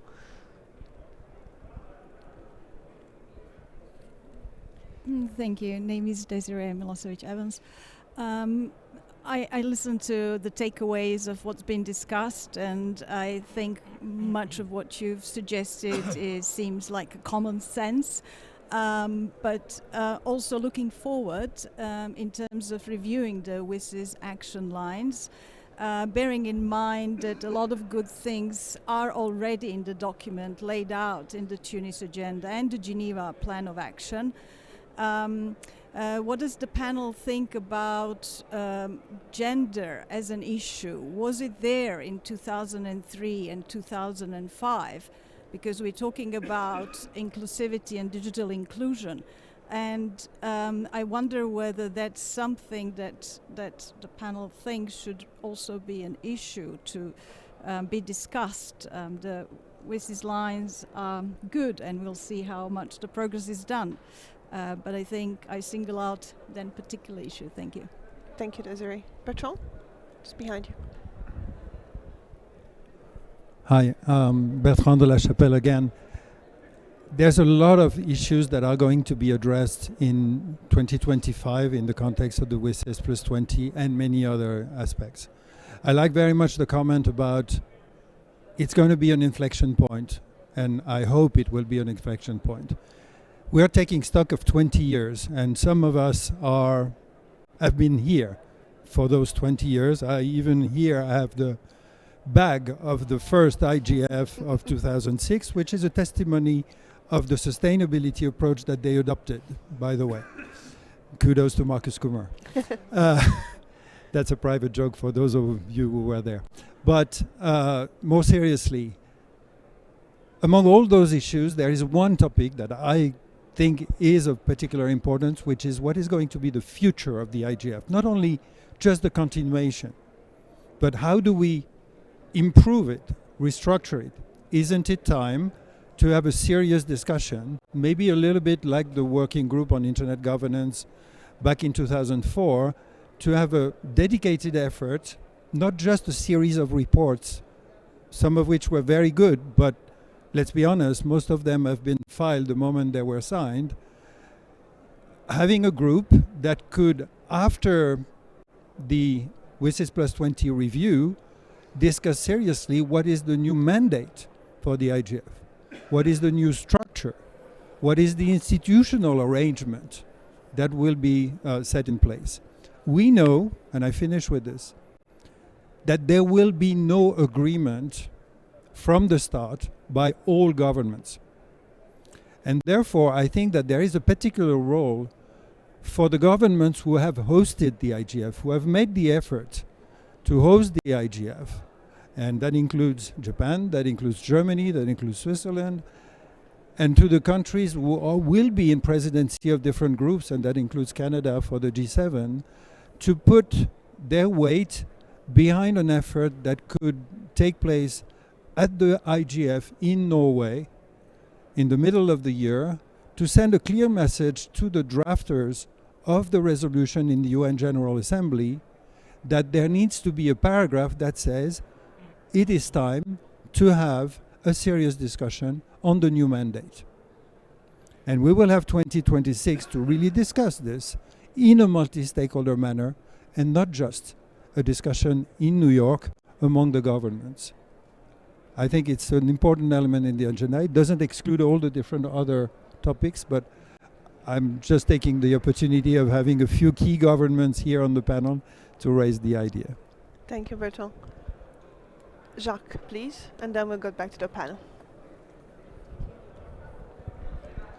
My name is Jacques Pegelinger, and I'm speaking here with my hat as member of the board of Eurodic and co-chair of the Swiss IGF. And I would like to emphasize my question on the definition of stakeholder. So I thought it pretty demanding to follow what all has been said now in the past 2 hours, and explaining this to the stakeholders might be quite difficult. Now, what do we see as a stakeholder? Are stakeholders just saying, well, they are just different groups represented by the topmost possible understanding bodies, or is in the future of the IGF still the little citizen, the corporate citizen, the addressee of the multi-stakeholder process? Thank you, Jacques. So I'm going to turn back to the panel, and we've had 4 types of intervention, for questions that I think all move in the same direction, really. And I like how Bertrand put it. Future doesn't have to equal only continuation. Future needs to mean some sort of progress or improvement. So how do we take that? And this is going to be my final question to the panel, and you can pick and choose which question you want to elaborate more on this. But what do we take from our discussions as a hope for improvement as we look into the future? How do we improve the existing business action lines? How do we improve the inclusion of various stakeholders or definition of various stakeholders? How do we improve our governance models? How do we improve the IGF's mandate? And how do we improve inclusion, especially gender inclusion? So what are your one-sentence takeaways, or I know now the X limit is longer, so I can't 140 characters, but what are your short takeaways with views to improvement as we move towards S+20? So I'm going to start, Flavia, you volunteered, so with you. Yes, sure. So I want to start with the comments we just made about the WISAs and the interoperability, or getting all governments from groups together at IGF. This is a great idea. In fact, from what we understand is that Norway is planning to do that, similar to last time, to put a group together to have some documents to discuss at the IGF. As I spoke today, there are several international frameworks around AI, but it's not only on AI. There are several other international frameworks on several other issues. So it would be crucial for these groups to get together to see how a real interoperability can exist of even the working methodologies, because for us, we don't have enough time or people to engage substantially in all various issues. In addition to that, I think it would be important for us to really give a voice for all stakeholders.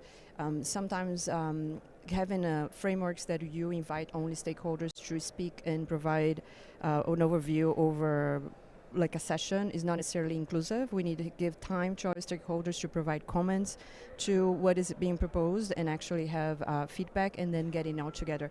A good example of this is Net Mundial, of course, a document that has existed and has been developed again early this year in Brazil. But how can we actually make that, then implement that? And so giving a real voice to the stakeholders, getting groups, hosts of G7, G20, the OECD, and the UN, the IGF, and others to come. What is it that we can do at the IGF together to address that? Thank you, Flavia. Any volunteers? If I'm not, I'm just going to ask you to pass the microphone. Yeah, Larissa. I think on the question of commit to non-proliferation of processes, I think it's really incumbent upon every process to be clear about what its comparative advantage is to all the other processes, because the decisions about what process survives and doesn't isn't going to be made by people who have participated in all of these, because we're all stakeholders in their continuity. It's going to be made by people who don't understand, and if the comparative advantage of a given process isn't clear, then it won't survive, and perhaps it shouldn't survive. So I think that's the incumbent upon, in this case, the IGF, to make sure that that is clear. And I think that IGF should be as open as possible. So not just the topmost bodies, but whoever wants to come. It's kind of a low stakes environment. Come and participate. It doesn't crowd the space. There's lots of room here. And in terms of the future of the IDF, I really like the idea that we talk about what is the new mandate, because it puts the default at it is continuing. Right. The question isn't should it continue. It is continuing, and how do we make sure that it's fit for purpose? So however that goes forward is important. As for gender, I mean, gender at this point it should be mainstreamed through everything, and that's actually what we should be aiming for. That's how to future-proof the issue of gender. In Canada, we have a model that does that analysis of everything through a gender lens without putting up a lightning rod that says gender. Verena? Yes. Yes, thank you. I can go on. Well, I have a lot of sympathy for many of the suggestions that I heard, and really have a deep discussion of where we want to go, who are going to be relevant actors, how we can also achieve this in practice. And I do also agree that probably it's a hard thing to do it next year, basically, or even in less than a year. And this is maybe the note of realpolitik that I want to finish with. I think our minimum goal should be that there is an IGF with an unlimited term, full stop. And then looking back at the GDC discussions, we have seen that there are very different ideas, and they're strong, and it's all about alliance building. So I would say we should have visions, and probably we can't convince others without having at least a little bit of it, or at least show a glimpse of it.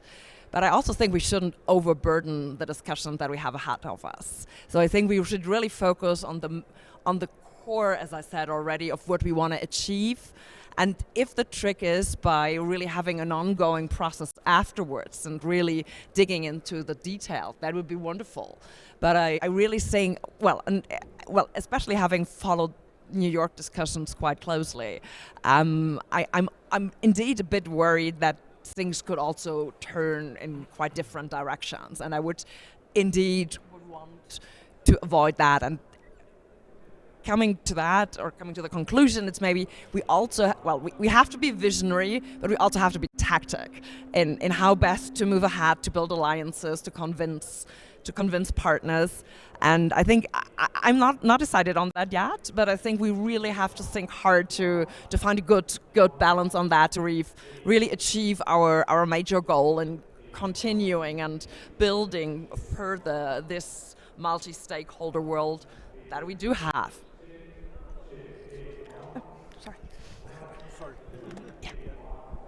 Thomas, please.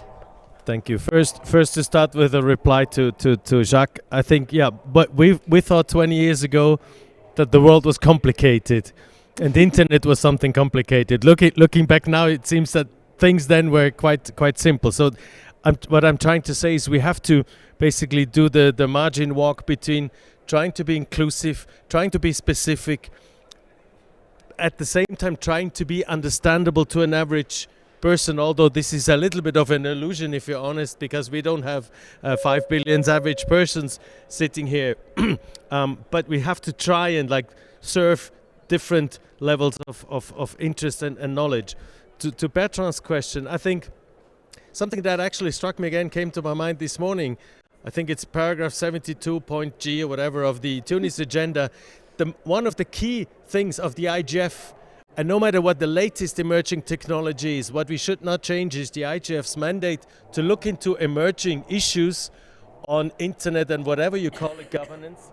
Because if the latest thing today is AI, tomorrow there will be something else. And I think this is one of the deliverables that the IGF has always done. It has been one of the first platform to get new issues on the agenda, set it on the agenda of others. So this is, I think, in my view, one of the core deliverables. Inclusivity, of course, is another thing, although the question is how do we get those at the table that do not want to be at the table? Not those that cannot, we can fund them and support them. Those that do not want to be at the table is another thing. They may not want to be at the table because others are at the table, which I will not go into too much detail, but I think a good question is also on the new stuff that is being built around AI. If AI is part of everything, which it now is, what do you do with the rest? Do we just subordinate everything else under the new stuff that is created on AI? And with everything else, I mean everything else. Or what is the division of work between those new things that will be created on AI and the more legacy things like the IGF and the WSIS process, but also the even more legacy stuff that is looking into issues per se, whether it's health or climate or whatever. And I think, maybe not everything is yet fully thought through with the new institutions that we're about to create. Thank you. Yeah. Thank you, Thomas. All right, Ida-san. Okay, so just quickly, the gender. I think gender equality is very important. But now look at the panel. The male is minority now. So I'm not talking saying that gender balance is not important, but probably we need to address some of the asymmetry points. Because in the digital space.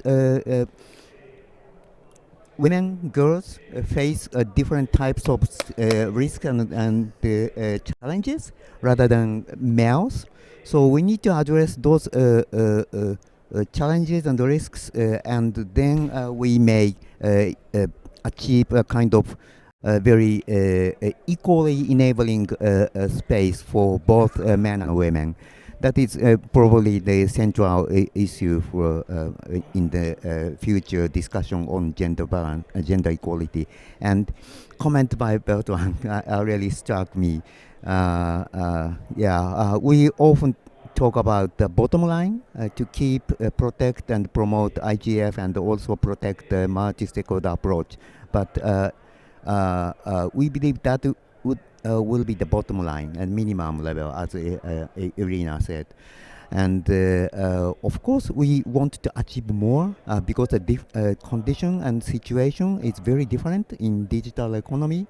We have AI, we have mobile, we have very, very many different factors compared to 2005. So, but we have to look, we have to see, because GDC negotiation was really difficult, and we saw a lot of gaps and differences and diversity from different, not only different governments, but also from different communities. So probably opening more open and enabling discussion space for different stakeholders would be very important. And then we need to think about our own strategy, probably to not only to promote IGF itself, but maybe reform and strengthen this framework for the future internet space, which I believe cover AI and other new technologies as enabling factors. So think that's all I can say now. But thank you very much for the very productive questions. Thank you, Ida-san. We have two more panelists left who haven't had their last words. Who wants to go first? Have the last to do? Yeah. Yes, I mean, I can only but agree. Just maybe to Jacques' question, I mean, how to involve everybody and who are the stakeholders, and, you know, how can we make sure that everybody has a say, who wants to have a say indeed. I mean, I think it's all about preparation, and I think it's also important that although we're talking about the global internet governance, that we, you know, at the same time it comes bottom up. So, for example, in Europe, we have the regional initiatives on internet governance, and when we now look at the WSIS plus 20, for example, the European Commission, who is to some extent leading, of course, the European voice in there together with the member states. They have now put out open public consultations on internet governance so that European citizens can comment, etc. And of course, you can argue that, you know, you still need to be in the know, and maybe, you know, it's not available for everybody. But I think that, you know, at least in that way, you also open a little bit the discussion at the national and regional level, and you know, for people who want to have a say. Thank you. Thank you. And Amir, for the last word. Okay, having the challenge of saying something new after all what was said, my idea is that sometimes you need to turn this nice governance forum into a platform for actually taking some actions that would result in impactful action. I mean, the discussion and the open discussion and having everybody saying things are great, and it is nice to talk, and maintaining this multi-stakeholder approach is always welcome.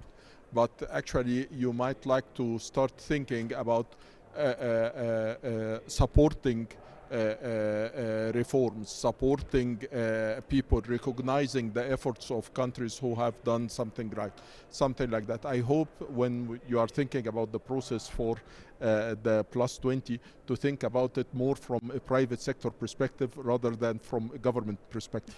In the private sector, we don't like to talk. We like to work and to achieve our objectives. So our KPIs are not that we went and we talked. No, our KPI should be resulted that we have improved our situation. We have changed this. So we hope that the forum will be more for private sector driven, more private sector inclusion, and all the best of luck. Thank you, Amir. That all leaves me with thanking our panelists. We're already beyond time, so I will not share my takeaways, but I do want to thank you all for bearing with us, bearing with the technology issues. It's day zero. We always have kinks to work out. It will get better from here, I'm sure. But I do want to thank for all the rich contributions of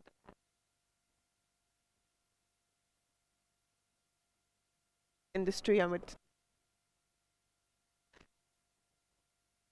we can what we discussed here and actually contribute that we were to.